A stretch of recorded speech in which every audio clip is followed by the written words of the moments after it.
രണ്ട് അനുസ്മരണത്തിന്റെ ആവശ്യമില്ലായിരുന്നു.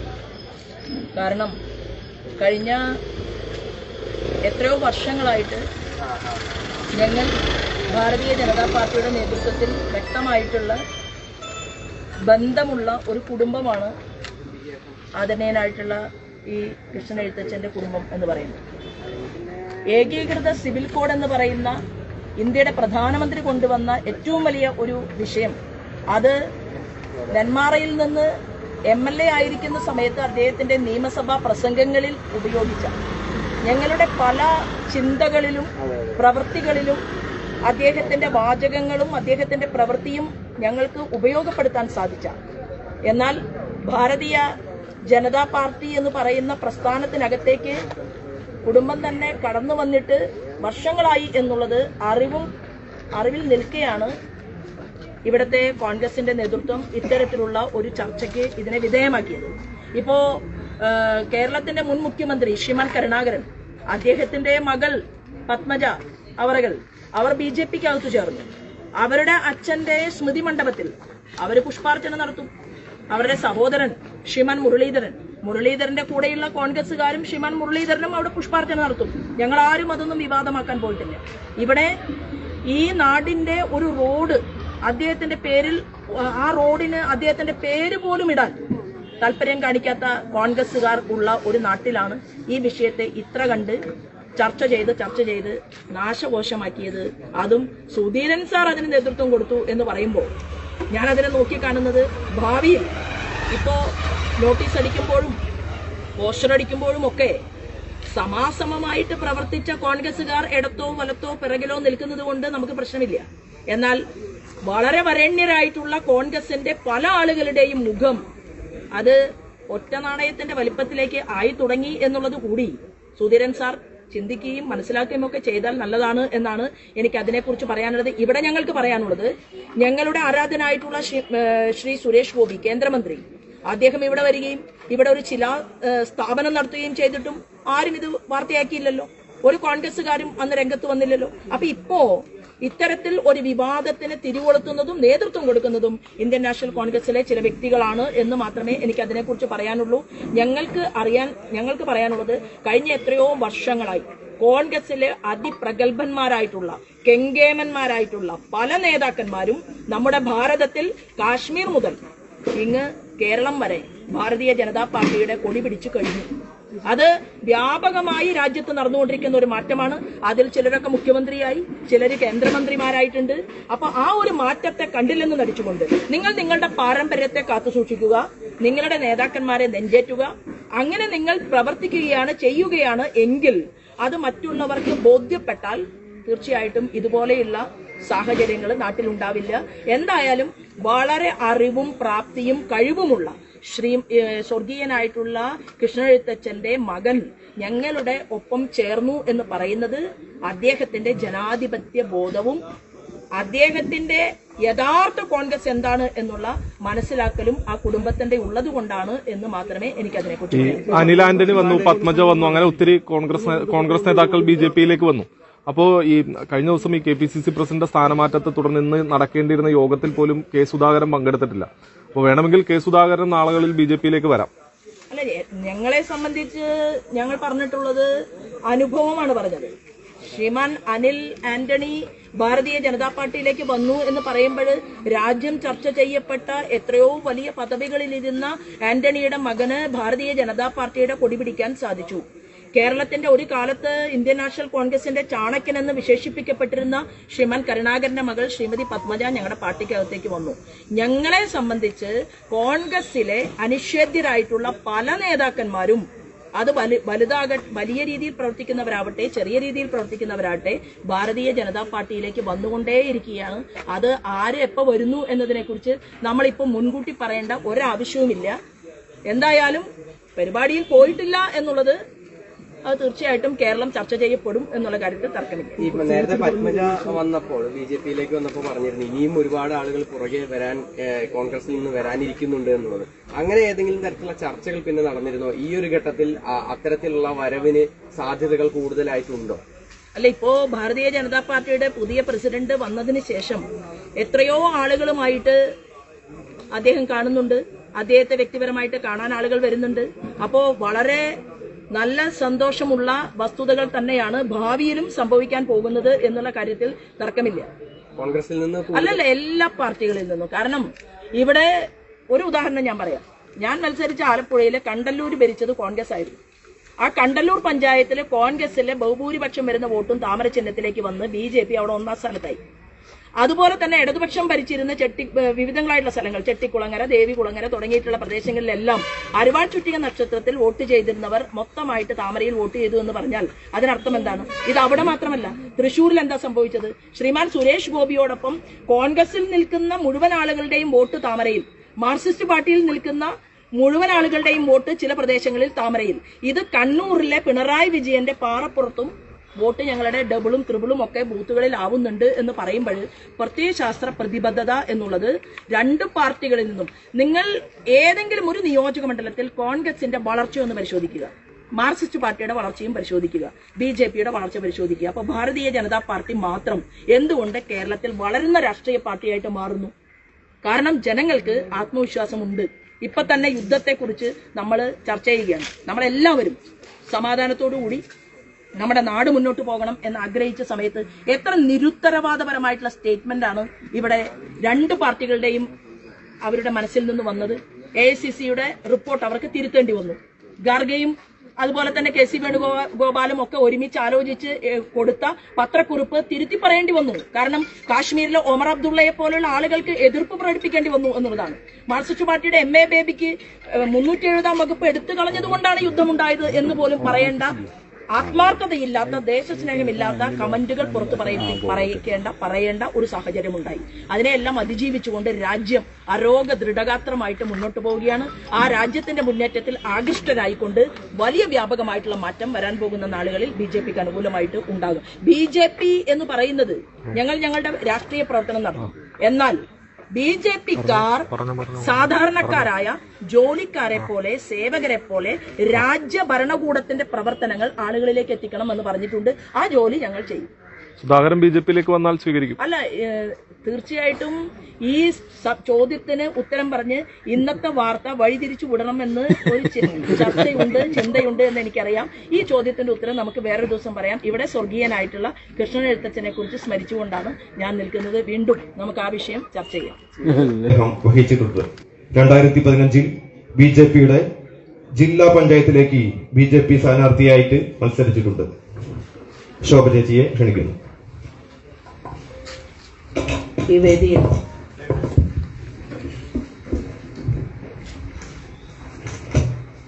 നമ്മളോടൊപ്പമുള്ള ആരാധ്യനായിട്ടുള്ള ജയഗോവിന്ദൻജി, വേദിയിൽ സ്വാഗതം ആശംസിച്ച ശ്രീമാൻ ഹരി സി നരേന്ദ്രൻ, അവണേശ്ശേരി ഗ്രാമപഞ്ചായത്തിന്റെ പ്രസിഡന്റ്, ഭാരതീയ ജനതാ പാർട്ടിയുടെ തൃശൂർ ജില്ലയുടെ അമരക്കാരനും നമുക്കെല്ലാവർക്കും സുപരിചിതനുമായിട്ടുള്ള ബഹുമാനപ്പെട്ട ജസ്റ്റിൻ ജേക്കബ്, ജില്ലയുടെ തന്നെ ജനറൽ സെക്രട്ടറി ശ്രീമാൻ ഹരി, പഞ്ചായത്തിന്റെ അധ്യക്ഷൻ, അവണേശ്ശേരി പഞ്ചായത്തിന്റെ ഭാരതീയ ജനതാ പാർട്ടിയുടെ അധ്യക്ഷൻ ശ്രീമാൻ ബാബീഷ്, എന്റെ ഏറ്റവും പ്രിയപ്പെട്ട നിയോജക മണ്ഡലത്തിന്റെ പ്രസിഡന്റ് ശ്രീമതി ചിഞ്ചു, സ്നേഹനിധികളായിട്ടുള്ള സഹോദരി സഹോദരന്മാരെ, മാധ്യമ സുഹൃത്തുക്കൾ, ഏവർക്കും ഹൃദയപൂർവ്വം നമസ്കാരം. വളരെ ഓരോ കൊച്ചുകുട്ടിയും ഈ പഞ്ചായത്തിൽ മാത്രമല്ല കേരളത്തിൽ ആകമാനം സ്മരിക്കപ്പെടേണ്ട ഒട്ടനവധി വ്യക്തിത്വങ്ങൾ സ്വാതന്ത്ര്യ സമര പോരാട്ടവുമായി ബന്ധപ്പെട്ടുകൊണ്ട് കർമ്മനിരതരായിട്ട് നമുക്കുണ്ടായിരുന്നു. അതിലെല്ലാവർക്കും അറിയാം, സ്വർഗീയനായിട്ടുള്ള ശ്രീകൃഷ്ണൻ എഴുത്തച്ഛന്റെ ഓർമ്മകൾ, അദ്ദേഹത്തിന്റെ പ്രവർത്തനങ്ങൾ ഇപ്പോഴും അദ്ദേഹത്തിന്റെ കുടുംബം, അദ്ദേഹത്തിന്റെ നാട്ടുകാർ എല്ലാവരും ഹൃദയത്തിലേറ്റുന്നു എന്നുള്ളത് വളരെ അഭിമാനകരമായിട്ടുള്ള ഒരു വസ്തുതയായിട്ടാണ് നമ്മളെല്ലാവരും കാണുന്നത്. ഇന്ത്യൻ നാഷണൽ കോൺഗ്രസ് ഒരു കാലഘട്ടത്തിൽ മഹാത്മാഗാന്ധിജി ഒരു തീവണ്ടി യാത്ര നടത്തുമ്പോൾ അതിസമ്പന്നയായിട്ടുള്ള ഒരു അമ്മ, ആ അമ്മയുടെ കയ്യിൽ സ്വർണത്തിന്റെ ഓട്ടുപാത്രം ഉണ്ടായിരുന്നു. ഓട്ടുപാത്രവുമായിട്ട് ആ അമ്മ മഹാത്മാഗാന്ധിജിയോട് സംസാരിക്കാൻ വേണ്ടിയിട്ട് അരികിൽ ചെല്ലുന്നതും, എന്നാൽ ട്രെയിൻ തൊട്ടടുത്ത സ്റ്റോപ്പിൽ നിർത്തിയ സമയത്ത് വെള്ളമെടുക്കാൻ വേണ്ടി അമ്മയുടെ സഹയാത്രികൻ, അമ്മയ്ക്ക് സഹോദര തുല്യനായിട്ടുള്ള ആൾ ഇറങ്ങിപ്പോകുന്നതും, എന്നാൽ ആ പാത്രവും എല്ലാം അവിടെ വെച്ചതിന് ശേഷം ഇറങ്ങിപ്പോയപ്പോ വെള്ളമെടുക്കുന്നതിനിടയിൽ അമ്മയുടെ അനുയായി ചോദിച്ചു, സ്വർണത്തിന്റെ പാത്രങ്ങളും നമ്മുടെ എല്ലാ ലഗേജും അവിടെ വെച്ചിരിക്കുകയാണ്. അപ്പൊ അമ്മ പറഞ്ഞു, ഇരിക്കുന്നത് കോൺഗ്രസ്സുകാരാണ്, അവിടെ 1000 കിലോ സ്വർണം വെച്ചാലും തിരിച്ചു ചെല്ലുമ്പോൾ അത് അവിടെ തന്നെ ഉണ്ടാകും എന്ന് പഴയകാല കോൺഗ്രസ്സുകാരെ കുറിച്ച് ആ അമ്മ പറഞ്ഞു എന്നുള്ളത് ഓർമ്മക്കുറിപ്പുകളിൽ എനിക്ക് വായിക്കാൻ സാധിച്ചിട്ടുണ്ട്. എന്നാൽ ഇന്നോ ആരാധ്യരായിട്ടുള്ള അന്നത്തെ പഴയകാല പ്രൗഢി വിളിച്ചോതുന്ന കോൺഗ്രസിന്റെ അഖിലേന്ത്യാ നേതാക്കന്മാർ, ഇതുപോലെ സ്വാതന്ത്ര്യ സമരത്തിന് വേണ്ടി സർവസ്വവും ത്യജിച്ചിട്ടുള്ള കോൺഗ്രസിന്റെ ആരാധ്യരായിട്ടുള്ള ലീഡർഷിപ്പിൽ പ്രവർത്തിച്ച ആളുകൾ, അങ്ങനെയുള്ള ആളുകളെ അഭിനവ കോൺഗ്രസ് എന്ത് ചെയ്തു?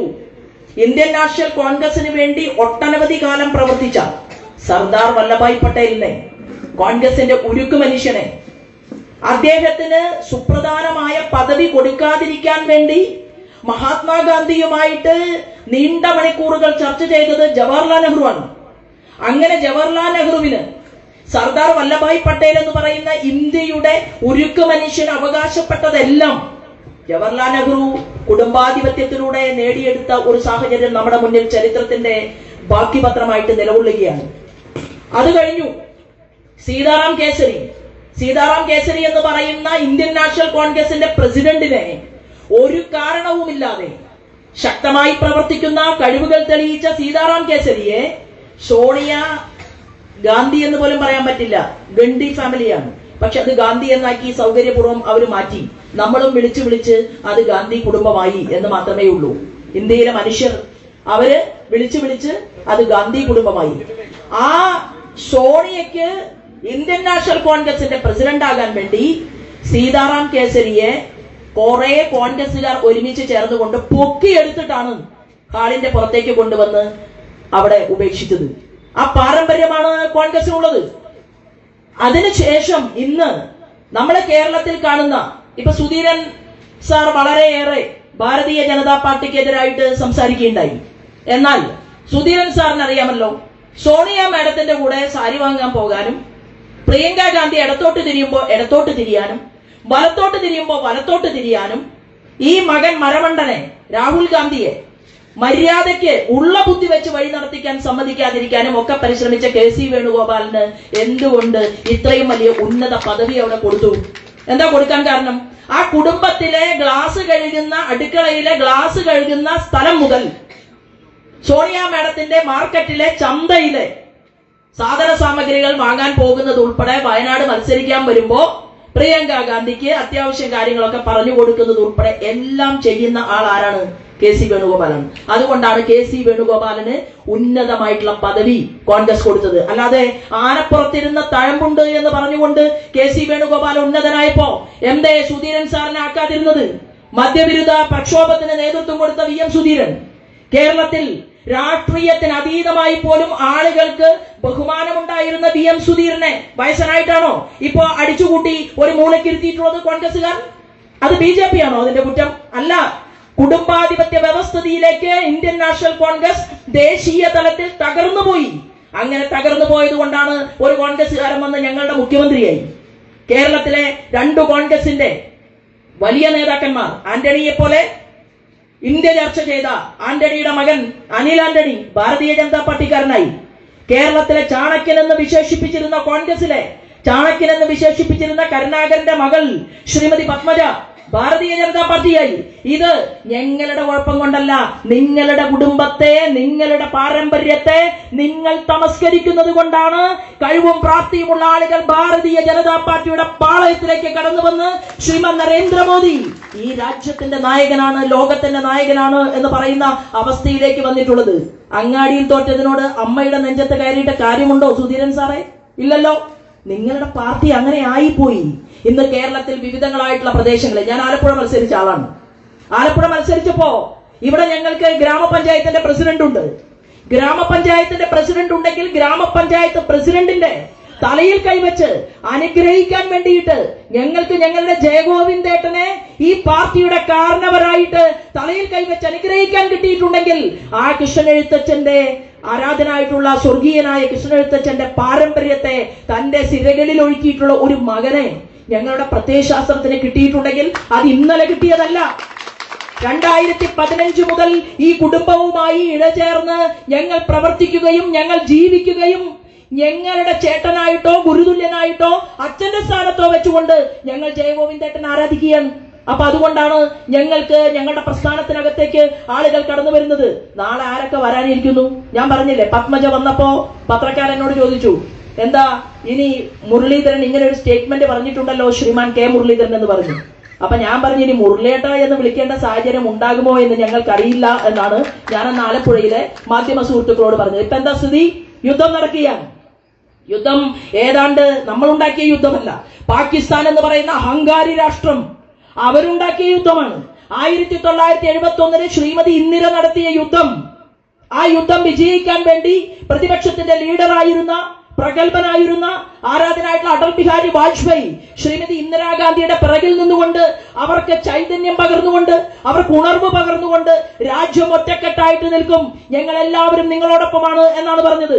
എന്നാൽ പാകിസ്ഥാനിൽ നിന്ന് വന്ന ഭീകരവാദികൾ, അന്താരാഷ്ട്ര ഭീകരവാദികളുടെ പണം പറ്റിക്കൊണ്ട് നമ്മുടെ കൊച്ചിയിലെ രാമചന്ദ്രേട്ടൻ എന്ന് പറയുന്ന പഴയകാല RSSന്റെ മുഖ്യ ശിക്ഷക ഉൾപ്പെടെ ടൂർ പോയപ്പോ കാശ്മീരിൽ വെച്ചുകൊണ്ട് അവരുടെ മതം ചോദിച്ച് അവരുടെ ഡ്രസ് അഴിച്ചു നോക്കിയിട്ട് അവരെ കൊലപ്പെടുത്താൻ വേണ്ടി ഭീകരവാദികൾ തീരുമാനിച്ചപ്പോ വിവാഹം കഴിഞ്ഞ് നെറ്റിയിലെ സിന്ദൂരത്തിന്റെ ഭംഗി ഉണങ്ങും മുമ്പാണ് ഒരു ചെറുപ്പക്കാരിയുടെ ഭർത്താവിനെ അവന്റെ മതം നോക്കി, അവന്റെ പേര് നോക്കി അവരെ വെടിവെച്ചു കൊന്നതെങ്കിൽ അതിനെ തുടർന്ന് രാജ്യത്തിന്റെ പ്രധാനമന്ത്രിയുടെ കൂടെ നാട്ടിലും നിവർത്തി നിന്ന് നിൽക്കേണ്ട കോൺഗ്രസിന്റെ നേതാക്കന്മാരും മാർക്സിസ്റ്റ് പാർട്ടിയുടെ നേതാക്കന്മാരും എന്ത് സ്റ്റേറ്റ്മെന്റ് ആണ് അവരിറക്കിയത്? അവരെന്താ പറഞ്ഞത്? MA ബേബി പറഞ്ഞു, ഇത് 370-ാം വകുപ്പ് എടുത്തു കളഞ്ഞതുകൊണ്ട് വികാരമിളകിയിട്ടാണ് ഭീകരവാദികൾ മുന്നോട്ട് വന്നത് എന്നാണ് പറഞ്ഞത്. MA ബേബി ടൂർ പോയാലും വസ്ത്രം അഴിച്ചു നോക്കുമായിരുന്നു, കൊല്ലുമായിരുന്നു. പക്ഷെ ആ സാഹചര്യം ഉണ്ടാകാതിരിക്കട്ടെ, ഞങ്ങൾ എല്ലാവരും പ്രാർത്ഥിക്കുകയാണ് MA ബേബിയുടെ ആയുസ്സിനൊക്കെ വേണ്ടിയിട്ട്. എന്നാൽ ഇത് 1971 ഇന്ദിരാഗാന്ധിക്ക് കൊടുത്തതുപോലുള്ള സപ്പോർട്ട് അത് ഈ രാജ്യത്ത് കൊടുക്കേണ്ടതിന് പകരം വളരെയധികം മനുഷ്യൻ അറയ്ക്കുന്ന രീതിയിൽ, വെറുപ്പുളവാക്കുന്ന രീതിയിൽ MA ബേബി സ്റ്റേറ്റ്മെന്റ് ഇറക്കുന്നു. ASSയുടെ പത്ര റിപ്പോർട്ട് വരുന്നു. അവസാനം ഒമർ അബ്ദുള്ള പറഞ്ഞു, കാശ്മീരിലെ ഒമർ അബ്ദുള്ള BJP-കാരനല്ല, ഒമർ അബ്ദുള്ള പറഞ്ഞു, ഭീകരവാദികളുടെ മുന്നിൽ കോൺഗ്രസ് നടത്തിയിട്ടുള്ള റിപ്പോർട്ട് ഉണ്ടല്ലോ, ആ കോൺഗ്രസ് നടത്തിയിട്ടുള്ള പത്രക്കുറിപ്പ് പിൻവലിച്ചുകൊണ്ട് രാജ്യത്തെ ശ്രീമാൻ നരേന്ദ്രമോദിയുടെ രാജ്യത്തിന്റെ താൽപര്യത്തോടൊപ്പം ചേർന്ന് നിന്നുകൊണ്ട് പത്രക്കുറിപ്പ് ഇറക്കണമെന്ന് പറഞ്ഞപ്പോഴാണ് കാശ്മീരിൽ മീറ്റിംഗിന് തമ്പടിച്ചിട്ടുണ്ടായിരുന്ന മല്ലികാർജുൻ ഖാർഗെ ഉൾപ്പെടെ, കോൺഗ്രസിന്റെ അഖിലേന്ത്യാ പ്രസിഡന്റ് ഉൾപ്പെടെ, വേണുഗോപാൽ ഉൾപ്പെടെയുള്ള ആളുകൾ നയം മാറ്റിക്കൊണ്ട് മറ്റൊരു സ്റ്റേറ്റ്മെന്റുമായിട്ട് രാജ്യത്ത് മുന്നോട്ട് വന്നത്. നമ്മുടെ അമ്മമാരുടെ നെറ്റിയിലെ സിന്ദൂരം മായ്ച്ചു കളഞ്ഞിട്ട് സ്വന്തം ഭർത്താവിനെ വെടിവെച്ചു വന്നപ്പോ എന്നെയും കൂടി നിങ്ങൾ കൊല്ലുമെന്ന് പറഞ്ഞ ആ സ്ത്രീയോട് ഭീകരവാദി പറഞ്ഞു, നീ നിന്റെ നരേന്ദ്രമോദിയോട് പോയി പറ എന്നാണ് പറഞ്ഞത്. നരേന്ദ്രമോദി മാത്രമല്ല അത് കേട്ടത്, ഇന്ത്യയിലെ പട്ടാളം കേട്ടു. ഇന്ത്യയിലെ പട്ടാളത്തിന്റെ തലപ്പത്തിരിക്കുന്ന ആളുകൾ അവരുടെ ഭാര്യയെ, അവരുടെ അമ്മയെ, അവരുടെ കുഞ്ഞുങ്ങളെ വഴിയിൽ ഉപേക്ഷിച്ചുകൊണ്ട് അവർ യുദ്ധസന്നദ്ധരായി. അവർ മുന്നോട്ട് പോയി. അവർക്കറിയാം, പാകിസ്ഥാനിൽ നിന്ന് ഡ്രോണുകൾ വരുമ്പോൾ, പാകിസ്ഥാനിൽ നിന്ന് യുദ്ധസാമഗ്രികൾ നമ്മുടെ ഭാരതത്തിന്റെ അതിർത്തിയിലേക്ക് വരുമ്പോ എന്തും സംഭവിക്കാമെന്നുള്ള ഉറച്ച ചിന്തയോടുകൂടി തന്നെയാണ് ഭാരതാംബയ്ക്ക് വേണ്ടി ജയ് വിളിച്ചുകൊണ്ട്, വന്ദേ മാതര ഗാനം ജപിച്ചുകൊണ്ട്, അമ്മമാരെ കെട്ടിപ്പിടിച്ചുകൊണ്ട് മക്കളെ യാത്രയയച്ച ദേശാഭിമാനികളായിട്ടുള്ള നെറുകയിൽ സിന്ദൂരമണിഞ്ഞ അമ്മമാരുടെ കണ്ണിൽ നിന്ന് കണ്ണുനീർച്ചാലുകൾ ഒലിച്ചിറങ്ങിക്കൊണ്ട് അവരെ യാത്രയാക്കുന്ന ദൃശ്യം കഴിഞ്ഞ ആഴ്ചയില് ബീഹാറിലെ പാറ്റ്നയിൽ എനിക്ക് നേരിട്ട് കാണാൻ സാധിച്ചു. ഞാൻ ഡൽഹിയിലെ വിമാനത്താവളത്തിൽ ഇവിടെ കൊച്ചിയിലേക്ക് യാത്ര ചെയ്യുന്ന സമയത്ത് എനിക്ക് ഡൽഹിയിൽ കാണാൻ സാധിച്ചു ഒരു കൊച്ചുകുട്ടി, അവനും അവന്റെ അമ്മയും കൂടി നാട്ടിലേക്ക് തിരിച്ചു വരികയാണ്. ഞാൻ ചോദിച്ചു, മോന്റെ വീട് എവിടെയാണ്? അപ്പൊ പറഞ്ഞു, എന്റെ വീട് എനിക്ക് അറിയില്ല. കാരണം എന്താണ്? അവൻ വർഷങ്ങളായിട്ട് അവിടെ താമസിക്കുകയാണ്. എവിടേക്കാ പോകുന്നത്? അമ്മൂമ്മയെ കാണാൻ വേണ്ടിയിട്ടാണ് പോകുന്നത്. മോന്റെ കൂടെ ആരൊക്കെയാണുള്ളത്? ആ കുട്ടി എന്റെ അടുത്ത് വന്നിരുന്നപ്പോ ഞാൻ സംസാരിച്ചതാണ്. അപ്പൊ അവൻ പറഞ്ഞു, എന്റെ അച്ഛൻ വെടിവെക്കാൻ പോയിരിക്കുകയാണ് എന്നാണ് അവൻ പറഞ്ഞത്. അപ്പൊ ഞാൻ ചോദിച്ചു, ആരാണ് അച്ഛൻ? പട്ടാളമാണ് എന്നാണ് പറഞ്ഞത്. മലയാളത്തിൽ അവൻ അവന്റേതായ വാക്കുകളിൽ ഈ രാജ്യത്തിന്റെ അതിർത്തിയിൽ കാവൽ നിൽക്കാൻ, വെടിവെപ്പ് നടത്താൻ, അല്ലെങ്കിൽ യുദ്ധസന്നദ്ധനായിട്ട് എന്റെ അച്ഛൻ പോയപ്പോ ഞാനും എന്റെ അമ്മയും കൂടിയിട്ട് കേരളത്തിലേക്ക് വരികയാണ് എന്ന് പറഞ്ഞ ഒരു കൊച്ചുകുട്ടിയെ എനിക്ക് കാണാൻ സാധിച്ചുവെങ്കിൽ എന്റെ ചങ്കിൽ കനലാണ് എരിഞ്ഞത്. കാരണം ഞാൻ പ്രാർത്ഥിച്ചു, അവന്റെ അച്ഛന്, ആ പട്ടാളക്കാരന് ഒന്നും സംഭവിക്കാതിരിക്കട്ടെ എന്ന് അറിയാത്ത ഒരു പട്ടാളക്കാരന് വേണ്ടി, അച്ഛന് വേണ്ടി എനിക്ക് പ്രാർത്ഥിക്കാൻ സാധിച്ചുവെങ്കിൽ ഈ രാജ്യത്തോടൊപ്പം ചേർന്ന് നിൽക്കാൻ ഭരണകൂടത്തിന്, ആ ഭരണകൂടം നടത്തുന്ന തീരുമാനങ്ങളോടൊപ്പം പ്രതിപക്ഷത്തിന് ചേർന്ന് നിൽക്കാൻ സാധിച്ചില്ലെങ്കിൽ വരാൻ പോകുന്ന നാളുകളിൽ കോൺഗ്രസിലെ ഒരുപാട് നല്ല മനുഷ്യർ ഭാരതീയ ജനതാ പാർട്ടിയിലേക്ക് കടന്നു വരും. അതിന് അങ്ങാടിയിൽ തോറ്റതിന് അമ്മയുടെ നെഞ്ചത്ത് കയറിയിട്ട് ഒരു കാര്യവുമില്ല. നിങ്ങൾ വേണമെങ്കിൽ സുധീറിനെയും പോസ്റ്റർ അടിക്കുമ്പോ രമേശ് ചെന്നിത്തലയും ഒക്കെ ഒന്ന് മുന്നിൽ നിർത്തിക്കോ. ഇല്ലെങ്കിൽ വരാൻ പോകുന്ന നാളുകളിൽ അവരുടെയൊക്കെ ഭാവി കുടുംബാംഗങ്ങൾ BJP ആയിപ്പോയാൽ ഒരു തെറ്റും പറഞ്ഞിട്ട് കാര്യമില്ല മിസ്റ്റർ KC വേണുഗോപാൽ എന്നാണ് ഈ കാര്യത്തെ കുറിച്ച് ഞങ്ങൾക്ക് പറയാനുള്ളത്. ആരൊക്കെ വരുമെന്ന് ആർക്കറിയാം? കാരണം എന്താണ്? ഈ രാജ്യം 1971 ഇന്ദിരാഗാന്ധിയുടെ യുദ്ധം ജയിച്ചപ്പോ എന്താ പറഞ്ഞത്? ഇന്ദിര യുദ്ധത്തിൽ ജയിച്ചു എന്നാണ് പറഞ്ഞത്. ഭാരതം യുദ്ധത്തിൽ ജയിച്ചു, ഇന്ദിര രാജ്യത്ത് യുദ്ധത്തിൽ ജയിച്ചു. 2000 ആ സമയത്താണ് അമേരിക്കയുടെ പ്രസിഡന്റ് വിളിച്ചു പറഞ്ഞു ഇന്ദിരാഗാന്ധിയോട്, എന്താണ്, ഞാൻ അങ്ങോട്ടേക്ക് പടക്കപ്പൽ അയച്ചിട്ടുണ്ട്, അടങ്ങി ഒതുങ്ങി നിൽക്കണമെന്നാണ് പറഞ്ഞത്. ഇന്ദിരാഗാന്ധി മറുപടി കൊടുത്തു, പടക്കപ്പൽ അയച്ചിട്ടുണ്ടെങ്കിൽ കപ്പൽ തിരിച്ചു പോണോ എന്ന് ഞങ്ങൾ ഇന്ത്യക്കാർ തീരുമാനിക്കുമെന്ന് അന്ന് ഇന്ദിരാഗാന്ധി പറഞ്ഞു. ഇന്ന് 2025 നരേന്ദ്രമോദിയെ വിളിക്കാൻ ഒരു തലതൊട്ടപ്പനും അമേരിക്കയിൽ ഉണ്ടായിരുന്നില്ല എന്നുള്ളതാണ് അഭിനവ ഭാരതത്തിന്റെ ചരിത്രം എന്നുള്ളത്. ശ്രീമാൻ നരേന്ദ്രമോദിക്ക് അനുകൂലമായി ലോകത്തെ വലിയ വലിയ നയതന്ത്ര പ്രതിനിധികൾ ഒരുമിച്ച് കൂടി ഈ രാജ്യത്തിന്റെ മസ്തിഷ്കം ഉയർത്തിപ്പിടിച്ചുകൊണ്ട് ഈ രാജ്യത്തിന്റെ ഹോം മിനിസ്റ്റർ നിന്നു, ഇവിടുത്തെ പ്രതിരോധ വകുപ്പ് മന്ത്രി രാജ്നാഥ് സിംഗ് നിന്നു. അങ്ങനെയാണ് ഫേസ്ബുക്കിൽ നമ്മൾ വായിച്ചത് ജയ് ശ്രീറാം എന്ന്. എന്താണ്? രാജ്നാഥ് സിംഗിന്റെ R-ഉം അമിത്ഷായുടെ A-യും മോദിജിയുടെ M-ഉം ചേർന്നുകൊണ്ട് വിദേശത്ത് മറ്റു സംസ്ഥാനങ്ങളിലും ലോകരാജ്യങ്ങളിലും ആളുകൾ പേരിട്ടു. എന്താണ്? റാം എന്ന് പേരിട്ടു. 3 ത്രിമൂർത്തികൾ ചേർന്ന് യുദ്ധം നയിക്കുന്നു എന്നുള്ള അർത്ഥത്തിൽ. പക്ഷേ യുദ്ധം നയിക്കണമെന്ന് ആർക്കും ആഗ്രഹമില്ല. അയൽക്കാരനെ, പാകിസ്ഥാനിലെ ഒരാളെ പോലും കൊലപ്പെടുത്തണമെന്ന് നമ്മൾ ആഗ്രഹിച്ചില്ല. എവിടെയാണോ ഭീകരവാദി ഉള്ളത് ആ ഭീകരവാദിയെ തെരഞ്ഞു പിടിച്ചുകൊണ്ട് ഭീകരവാദ കേന്ദ്രങ്ങൾ ഇല്ലായ്മ ചെയ്യണമെന്ന് തന്നെയാണ് നമ്മുടെ രാജ്യം തീരുമാനമെടുത്തത്. എന്നാൽ യുദ്ധത്തിൽ നമ്മൾ വിജയിച്ചപ്പോ ആ യുദ്ധത്തിൽ പട്ടാളക്കാരന് സല്യൂട്ട് കൊടുക്കാൻ തീരുമാനിച്ച കോൺഗ്രസിനോട് ഞങ്ങൾ പറയാൻ ആഗ്രഹിക്കുകയാണ്, നിങ്ങളുടെ ഒരു സല്യൂട്ടും ഈ രാജ്യത്തിന്റെ പൊന്നോമന പുത്രൻ ശ്രീമാൻ നരേന്ദ്രമോദിക്ക് വേണ്ട. ലോകം ഒരു ബിഗ് സല്യൂട്ട് ശ്രീമാൻ നരേന്ദ്രമോദിക്ക് കൊടുത്തു കഴിഞ്ഞു. പാകിസ്ഥാനും പാകിസ്ഥാന്റെ കൂടെ ഏത് കച്ചിത്തുരുമ്പിലും ചാവാൻ തീരുമാനിച്ച തുർക്കിയും ഒഴിച്ച് ഒരൊറ്റ രാജ്യം പോലും പാകിസ്ഥാൻ അനുകൂലമായി ചിന്തിച്ചിട്ടില്ല എന്നുള്ളത് ഈ നമ്മുടെ രാജ്യത്തിന്റെ ശക്തിയുടെ മുന്നേറ്റത്തിന്റെ ഒരു തീർച്ചയായിട്ടുള്ള ബാക്കി പത്രമായിട്ട് എന്റെയും നിങ്ങളുടെയും മുന്നിൽ നിലനിൽക്കുകയാണ്. അംബേദ്കർ എന്ന് പറയുന്ന മഹാരഥനെ, പാവപ്പെട്ടവരുടെ പടനായകനെ, ആ അംബേദ്കറെ തോൽപ്പിക്കാൻ പഴയകാല കോൺഗ്രസിന്റെ ലീഡർക്ക് സാധിച്ചുവെങ്കിൽ സർദാർ വല്ലഭായ് പട്ടേലിന്റെ പ്രവർത്തനത്തെ മൂടിവെക്കാൻ കോൺഗ്രസിന്റെ നേതൃത്വത്തിന് സാധിച്ചുവെങ്കിൽ അവരെ എല്ലാം ഹൃദയത്തിലേക്ക് ആവാഹിക്കാൻ നമുക്ക് സാധിച്ചു. കേരളത്തിലെ വൈക്കം സത്യാഗ്രഹത്തിന് നേതൃത്വം കൊടുത്ത പഴയകാല കോൺഗ്രസുകാരൻ കേളപ്പജിയെ ഹൃദയത്തിൽ ചേർക്കാൻ നമുക്ക് സാധിച്ചു. ശ്രീനാരായണ ഗുരുദേവനെ RSSന്റെ പ്രാതസ്മരണയിൽ കൊണ്ടുവരാൻ നമുക്ക് സാധിച്ചു. ശ്രീനാരായണ ഗുരുദേവന്റെ ഫോട്ടോ അത് നമ്മുടെ RSSന്റെയും BJPയുടെയും കാര്യാലയങ്ങളിൽ വെക്കാൻ നമുക്ക് സാധിച്ചു. ഇവിടുത്തെ ചട്ടമ്പി സ്വാമികളും മന്നത്താചാര്യനും ഉൾപ്പെടെയുള്ള ധീരദേശാഭിമാനികളെ നെഞ്ചേറ്റാൻ നമുക്ക് സാധിച്ചതുപോലെയാണ് ആരാധനായിട്ടുള്ള സ്വർഗീയനായിട്ടുള്ള കൃഷ്ണനെഴുത്തച്ഛന്റെ ഓർമ്മകൾക്ക് മുന്നിൽ നമ്മൾ എല്ലാവരും നിലകൊള്ളുന്നത്. അദ്ദേഹം ഒരു നിസ്സാരക്കാരനായിട്ടുള്ള വ്യക്തി ആയിരുന്നില്ല. അദ്ദേഹത്തെ കുറിച്ച് നമ്മൾ പഠിക്കുമ്പോൾ അദ്ദേഹത്തിന് സ്കൂളിൽ പഠിക്കുന്ന സമയത്ത് തന്നെ ദേശീയവാദവുമായി ഇഴചേർന്ന് നിന്നുകൊണ്ട് ഈ അവനിശ്ശേരിയുടെ മാത്രമല്ല ഭാരതം എന്ന് പറയുന്ന രാജ്യത്തിന്റെ സ്വത്വത്തിന് വേണ്ടി, ആത്മാവിന് വേണ്ടി അദ്ദേഹം വ്രതമെടുക്കുകയും പ്രതിജ്ഞയെടുക്കുകയും ആ പ്രതിജ്ഞയോടുകൂടി അദ്ദേഹം ജീവിതത്തിൽ മുന്നോട്ട് പോവുകയും ആഴത്തിൽ സമരം നടത്തുകയും 1925 തന്റെ ഗ്രാമത്തിൽ ഒരു സാഹിത്യ സമൂഹം, അത് പെരിന്തേരി സാഹിത്യ സമൂഹം എന്ന് പേരിട്ടുകൊണ്ട് ഒരു വലിയ സാഹിത്യ സമൂഹത്തിന് നേതൃത്വം കൊടുക്കാൻ അദ്ദേഹത്തിന് സാധിച്ചു. അതിന്റെ സ്ഥാപക സെക്രട്ടറി ആയിട്ട് പ്രവർത്തിക്കാൻ ആരാധനായിട്ടുള്ള നമ്മുടെ സ്വർഗീയനായിട്ടുള്ള കൃഷ്ണൻ എഴുത്തച്ഛന് സാധിച്ചു. അവിടെ തന്നെ അക്കാദമിയിൽ അതിഥിയായിരുന്ന ആർത്തിക ശാസ്ത്രത്തിലും അതുപോലെ തന്നെ LLBയിലും 1ാം റാങ്ക് നേടി. ചെറിയ ആളല്ല, 1ാം റാങ്ക് നേടി. വളരെയധികം ബുദ്ധിമാനും വളരെയധികം കഴിവും പ്രാപ്തിയും തെളിയിച്ച ഒരു മനുഷ്യൻ. അദ്ദേഹം ഒരു ഉയർന്ന പ്രൊഫഷണൽ സർക്കാർ ജോലി അദ്ദേഹത്തിന് ഉടനടി ലഭിച്ചു എന്നുള്ളതാണ്. എന്നാൽ കഴിവുകൾക്കപ്പുറം അദ്ദേഹം സ്വന്തം സമൂഹത്തിന് വേണ്ടിയിട്ടും സ്വാതന്ത്ര്യ സമരത്തിന് വേണ്ടിയിട്ടും സർവസ്വവും മാറ്റിവെച്ചുകൊണ്ട് മുന്നോട്ട് പോകാൻ സാധിച്ചുവെങ്കിൽ നമുക്ക് കാണാൻ സാധിക്കുന്നത് 1930 അദ്ദേഹത്തിന്റെ കവിതകളുടെ ഒരു സമാഹാരം അത് രാജ്യത്തിന്റെ മുന്നിൽ പുറത്തു വന്നു എന്നുള്ളതാണ്. അവിടെ തന്നെ നമുക്കറിയാം സർക്കാരിന്റെ നിരവധി അവാർഡുകൾ അദ്ദേഹത്തിന് കിട്ടി. അത് അദ്ദേഹത്തിന്റെ വലിയ പ്രമുഖമായിട്ടുള്ള ഒരു ലേഖനം, അത് കൊച്ചി രാജ്യത്തിന്റെ മുഖ്യ ചരിത്രമായിട്ട് ഇന്നും വിദ്യാർത്ഥികൾക്ക് പഠിക്കാൻ സാധിക്കുന്ന രീതിയിൽ ആ വലിയ ഒരു പാഠപുസ്തകത്തിന്റെ ചെറിയൊരു ഇതളായിട്ട് അത് ഹൃദയത്തിൽ സൂക്ഷിക്കാൻ സാധിക്കുന്ന രീതിയിൽ പാഠപുസ്തകത്തിന്റെ ഭാഗമാവാൻ അതിന് ആ കൃതിക്ക് രചനയ്ക്ക് സാധിച്ചു. 1930കളിലാണ് ഹൈസ്കൂൾ പാഠപുസ്തകത്തിൽ അദ്ദേഹത്തിന്റെ ആത്മകഥയുണ്ടായി.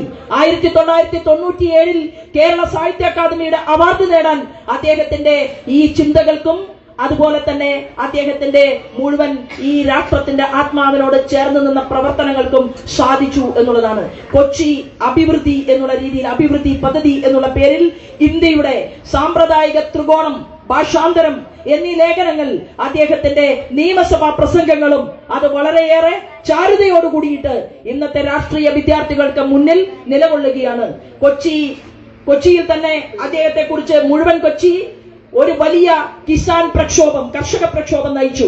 ആ കർഷക പ്രക്ഷോഭത്തെ നമ്മുടെ കിസാൻ മോർച്ച എന്നാണ് പറയുക, കർഷകരുടെ സംഘടനയെ. അവിടെ ഈ കിസാൻ പ്രക്ഷോഭം രാജ്യവ്യാപകമായി ചർച്ച ചെയ്യപ്പെട്ടു. ആ സമയത്ത് തന്നെ കൊച്ചിയുടെ ജില്ലാ കോൺഗ്രസിന്റെ, ഇതാണ് കോൺഗ്രസുകാർക്കുള്ള ഒരു ബുദ്ധിമുട്ട്, ജില്ലാ കോൺഗ്രസിന്റെ പ്രസിഡന്റായി അദ്ദേഹത്തെ തെരഞ്ഞെടുത്തു.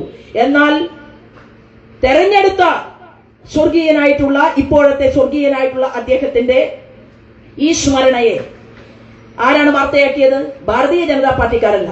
ഞാൻ ഇന്നലെ ആലപ്പുഴയിലായിരുന്നു. ആ പരിപാടി കഴിഞ്ഞ് തിരിച്ച് ഈ പരിപാടിയിൽ പങ്കെടുക്കാൻ വേണ്ടിയിട്ട് ജില്ലയുടെ അധ്യക്ഷൻ പറഞ്ഞതനുസരിച്ച് എന്നെ ഓർമ്മപ്പെടുത്തി. ഞാൻ ആലപ്പുഴയിൽ നിന്ന് കൊട്ടാരക്കര പോയി, കൊട്ടാരക്കരയിൽ ഒരു പരിപാടിയിൽ പങ്കെടുത്തിട്ട് തിരിച്ച് അർദ്ധരാത്രിയിലാണ് ഇവിടെ വന്നത്. നമ്മളാരും ഇത് വാർത്തയാക്കാൻ വേണ്ടിയിട്ടല്ല. ഞങ്ങൾ ധീരദേശാഭിമാനികളായിട്ടുള്ള ഇതുപോലെയുള്ള മനുഷ്യരുടെ മുന്നിൽ നിൽക്കുമ്പോൾ അവരുടെ ഓർമ്മകൾക്ക് മുന്നിൽ ഞങ്ങൾ പുഷ്പാർച്ചന നടത്തുന്നുണ്ടെങ്കിൽ ഞങ്ങളുടെ ഹൃദയം കൂടി കൊടുത്തുകൊണ്ട് ഇതുപോലെ ആകാൻ സാധിക്കില്ല എന്ന് ഞങ്ങൾക്കറിയാം. എന്നാൽ ഇതുപോലെ വലിയവരാകാൻ എനിക്കും അടുത്ത തലമുറയ്ക്കും സാധിക്കട്ടെ എന്ന് ഉള്ളിൽ കരഞ്ഞ് പ്രാർത്ഥിച്ചുകൊണ്ടാണ് ഓരോ പൂക്കളും ഞങ്ങൾ അവിടെ അർപ്പിക്കുന്നത്. ഞങ്ങൾക്കിത് രാഷ്ട്രീയമല്ല സുധീരൻ സർ, ഞങ്ങൾക്കിത് ചിന്തയാണ്, ഞങ്ങൾക്കിത് പാരമ്പര്യത്തോടുള്ള പ്രതിജ്ഞയാണ്, ഞങ്ങൾക്കിത് സ്നേഹമാണ്. അദ്ദേഹത്തിന്റെ മകന്റെ കൈവിരലുകളിൽ ഞാൻ തൊട്ടപ്പോൾ എനിക്ക് എന്റെ ഓർമ്മയിലേക്ക് കടന്നു വന്നത് എന്റെ സ്വന്തം അച്ഛനെയാണ്, മരണപ്പെട്ടുപോയ അച്ഛനെയാണ്. അദ്ദേഹത്തിന്റെ കൈകളിൽ ഞാൻ പിടിക്കുമ്പോൾ ഇത്രയും മഹാനായിട്ടുള്ള ഒരു മനുഷ്യന്റെ മകനാണല്ലോ എന്നുള്ള ഓർമ്മകളും ചിന്തകളുമാണ് എന്റെ മനസ്സിനകത്തേക്ക് കടന്നു വന്നത്. ഞങ്ങൾക്ക് ഇതൊരു വികാരമാണ്. സ്വാതന്ത്ര്യത്തിന് വേണ്ടിയിട്ടുള്ള പോരാട്ടത്തിൽ കോൺഗ്രസിന്റെ നേതാക്കന്മാർ മനസ്സിലാക്കണം, ഭഗത് സിംഗനാണ് ഞങ്ങളുടെ ഹൃദയത്തിലിരിക്കുന്ന മറ്റൊരാൾ. ഭഗത് സിംഗൻ എന്ന് പറയുന്നത് രാജഗുരുവും സുഖദേവും ഭഗത് സിംഗനും ഒരുമിച്ച് ചെറിയ പ്രായത്തിൽ, തീപ്പൊരി പ്രായത്തിൽ ജയിലിനകത്ത് പോകേണ്ടി വന്നു. ഒരു തെറ്റും ചെയ്തിട്ടല്ല, സ്വാതന്ത്ര്യത്തിന് വേണ്ടിയിട്ടുള്ള പോരാട്ടം. ആ ജയിലിൽ പോയ ഭഗത് സിംഗിനെ തൂക്കിക്കൊല്ലാൻ തീരുമാനിച്ചപ്പോ, പിറ്റേ ദിവസം പുലർച്ചെ തൂക്കിക്കൊല്ലാൻ തീരുമാനിച്ചപ്പോ തലേ ദിവസം ഭഗത് സിംഗിന്റെ പ്രഷർ നോക്കാൻ വേണ്ടിയിട്ട് ഡോക്ടർ അവിടെ എത്തി. ഡോക്ടർ ഭഗത് സിംഗിനെ അദ്ദേഹത്തിന്റെ പ്രഷർ പരിശോധിച്ചു, സുഖദേവിന്റെയും രാജഗുരുവിനെയും പരിശോധിച്ചു. പക്ഷെ പ്രഷറിൽ ഒരു വ്യത്യാസവുമില്ല. ഡോക്ടർ അത്ഭുതപ്പെട്ടു പോയി. അദ്ദേഹം ദുഃഖിതനായിരുന്നു. അദ്ദേഹത്തിന്റെ കണ്ണുനീർച്ചാലുകൾ ഒഴുകിയിറങ്ങി. ഈ രാജ്യത്തിന് വേണ്ടി പോരാട്ടം നടത്തിയ ഭഗത് സിംഗിന്റെ ജീവൻ അത് തൂക്കിലേറ്റപ്പെടുമല്ലോ എന്നുള്ള വേദനയോടുകൂടി ഡോക്ടർ കരഞ്ഞപ്പോ ഭഗത് സിംഗൻ സമാധാനിപ്പിച്ചു. കാരണം എന്തിനാണ് കരയുന്നത്? ഒന്നും വേദനിക്കാനില്ല. പക്ഷെ എന്റെ ഏറ്റവും അവസാനത്തെ ഒരു ആഗ്രഹം അത് നടപ്പിലാക്കി തരണം എന്ന് ഡോക്ടറോട് പറഞ്ഞു. നമുക്കെല്ലാവർക്കും അറിയുന്നത് പോലെ ആ ആഗ്രഹം എന്തായിരുന്നു? ഏതെങ്കിലും ഒരു നല്ല ഭക്ഷണം കഴിക്കണം എന്നായിരുന്നില്ല, ഏതെങ്കിലും നല്ല ഒരു ഉടുപ്പ്, ഒരു വസ്ത്രം അണിയണം എന്നായിരുന്നില്ല. ആ ആഗ്രഹം എന്ന് പറയുന്നത് എന്റെ ബന്ധുക്കളെ കാണണം എന്നായിരുന്നില്ല. ആ ആഗ്രഹം എന്താണെന്ന് അറിയുമോ? ബ്രിട്ടന്റെ ചെരുപ്പു നക്കികളായ, ബ്രിട്ടന്റെ പണം പറ്റിക്കൊണ്ട് ജോലി ചെയ്യുന്ന, ഇവിടുത്തെ ഇന്ത്യക്കാരെ ഒറ്റിക്കൊടുത്തിട്ടുള്ള, ഈ ജയിലിനകത്ത് ജീവിക്കുന്ന, ബ്രിട്ടന്റെ പണം പറ്റുന്ന ഓരൊറ്റ പോലീസുകാരനും വന്ദേ മാതരം ജപിച്ചുകൊണ്ട് കൊലക്കയറിലേക്ക് ഞാനും സുഖദേവും രാജഗുരുവും നടന്നു നീങ്ങുമ്പോ ഞങ്ങളുടെ ശരീരത്തിൽ സ്പർശിക്കരുത് എന്നുള്ളതാണ് ഞങ്ങളുടെ അവസാനത്തെ ആഗ്രഹമെന്നാണ് ഭഗത് സിംഗൻ പറഞ്ഞത്. ആ ഭഗത് സിംഗന്റെ പിൻതലമുറക്കാരാണ് എല്ലാവരും എന്നാണ് ഞങ്ങൾ വിശ്വസിക്കുന്നത്, രാജ്യത്തിന് വേണ്ടി പോരാട്ടം നടത്തിയവർ. അതുകൊണ്ട് തന്നെ ഈ വീട്ടിലും അദ്ദേഹത്തിന്റെ നിദ്ര കൊള്ളുന്ന പ്രദേശത്തുമൊക്കെ നിൽക്കുമ്പോ വളരെ വലിയ ഒരു അനുഭൂതിയാണ്. സ്നേഹത്തിന്റെ, കാരുണ്യത്തിന്റെ, ഐക്യപ്പെടലിന്റെ വലിയൊരു അനുഭൂതിയാണ് ഞങ്ങൾ അനുഭവിക്കുന്നത്. ഒറ്റ കാര്യം പറഞ്ഞുകൊണ്ട് ഞാൻ നിർത്താൻ ആഗ്രഹിക്കുന്നു. കേരളത്തിലെ തലമുതിർന്ന കോൺഗ്രസുകാരുടെ ഭാവി തലമുറയിലെ മക്കൾ അവര് ഞങ്ങളുടെ പ്രസ്ഥാനത്തിന്റെ കൊടി പിടിക്കാൻ സന്നദ്ധരാകുന്നുവെങ്കിൽ അത് ഞങ്ങളുടെ കുഴപ്പമല്ല, നിങ്ങളുടെ പ്രസ്ഥാനത്തിന്റെ കുഴപ്പമാണ് എന്ന് മാത്രം സൂചന നൽകിക്കൊണ്ട് ഇവിടെ അദ്ദേഹത്തിന്റെ ഓർമ്മകൾക്ക് മുൻപിൽ ഇത്രയും പ്രവർത്തിക്കാൻ മുന്നോട്ട് വന്നിട്ടുള്ള അദ്ദേഹത്തിന്റെ കുടുംബാംഗങ്ങളോട് സ്നേഹവും ഹൃദയവും ചേർത്ത് വെച്ചുകൊണ്ട് ഞാൻ എന്റെ വാക്കുകൾ നിർത്തുകയാണ്. നമ്മൾ ഇനിയും മുന്നോട്ട് പോകും. അവണിശ്ശേരിയിൽ മാത്രമല്ല, തൃശൂർ, പേരൂരിൽ, വിവിധങ്ങളായ പ്രദേശങ്ങളില് 2 പഞ്ചായത്ത് പ്രസിഡന്റുമാരാണ് വേദിയിൽ ഇരിക്കുന്നത്. ഒന്ന് ജനങ്ങൾ തെരഞ്ഞെടുത്ത ജനപ്രതിനിധിയായിട്ടുള്ള ഒരു പഞ്ചായത്ത് പ്രസിഡന്റും ഒരാൾ ഭാരതീയ ജനതാ പാർട്ടിയുടെ പ്രസിഡന്റും. തൃശൂർ ജില്ലയിൽ ഇതുപോലെ ഒട്ടനവധി പ്രസിഡന്റുമാർ നേതൃത്വം കൊടുക്കുന്ന നിരവധി പരിപാടികളിലൂടെ നമുക്ക് എല്ലാവർക്കും മുന്നോട്ട് പോകാൻ സാധിക്കട്ടെ എന്നും അതിന് അവണിശ്ശേരി പഞ്ചായത്ത് പ്രസിഡന്റിന്റെ സഹായവും സഹകരണവും അടുത്ത പഞ്ചായത്തിലേക്കും ഉണ്ടാകട്ടെ എന്നും പറഞ്ഞുകൊണ്ട് ഇന്നത്തെ ഈ സ്മൃതി ദിനം അത് തീർച്ചയായിട്ടും അമരമാകണം എന്റെ രാഷ്ട്രം, വിശ്വതി നേടണം, നിഖില വൈഭവ പൂർണ്ണമാവണം, എവിടെയും ജനജീവിതം. ഈ പ്രാർത്ഥനാ മന്ത്രങ്ങൾ ഹൃദയത്തിൽ ഉരുക്കഴിച്ചുകൊണ്ട് സ്വർഗീയനായിട്ടുള്ള നമ്മുടെ കൃഷ്ണനെഴുത്തച്ഛന്റെ ഓർമ്മകൾക്ക് മുൻപിൽ അദ്ദേഹത്തിന്റെ മകനായിട്ട്, അദ്ദേഹത്തിന്റെ ഈ നാട്ടുകാരുടെ മുഴുവൻ മകനായിട്ട് നമ്മുടെ വേദിയിൽ നമ്മളോടൊപ്പമുള്ള ജയഗോവിന്ദൻജിയുടെ ആയുരാരോഗ്യത്തിനും അതുപോലെ തന്നെയുള്ള ഈ കുടുംബാംഗങ്ങൾക്കും വേണ്ടി പ്രാർത്ഥന നടത്തിക്കൊണ്ട് ഞാൻ എന്റെ പൂക്കൾ അവരുടെ കാൽപാദത്തിൽ അർപ്പിച്ചുകൊണ്ട് ഞാൻ വിടവാങ്ങുന്നു. വന്ദേ മാതരം. ദേശസ്നേഹത്തിന്റെ പര്യായമായ സ്വാതന്ത്ര്യ സമര സേനാനി VR കൃഷ്ണനെഴുത്തച്ഛന്റെ ഓർമ്മകളെ ഞങ്ങളുടെ സിരകളിലേക്ക് ആനയിച്ച ശോഭ ചേച്ചിക്ക് VRന്റെ കുടുംബത്തിന്റെ പ്രത്യേകം നന്ദി അറിയിക്കുന്നു. ഭാരതത്തിലുടനീളം കോൺഗ്രസിൽ നിന്ന് ഭാരതീയ ജനതാ പാർട്ടിയിലേക്ക് ഒഴുകുന്ന ഒഴുക്ക് കേരളത്തിലും ആരാധ്യരായ കോൺഗ്രസ് നേതാക്കളായ K. കരുണാകരന്റെയും AK. ആന്റണിയുടെയും VR കൃഷ്ണനെഴുത്തച്ഛന്റെയും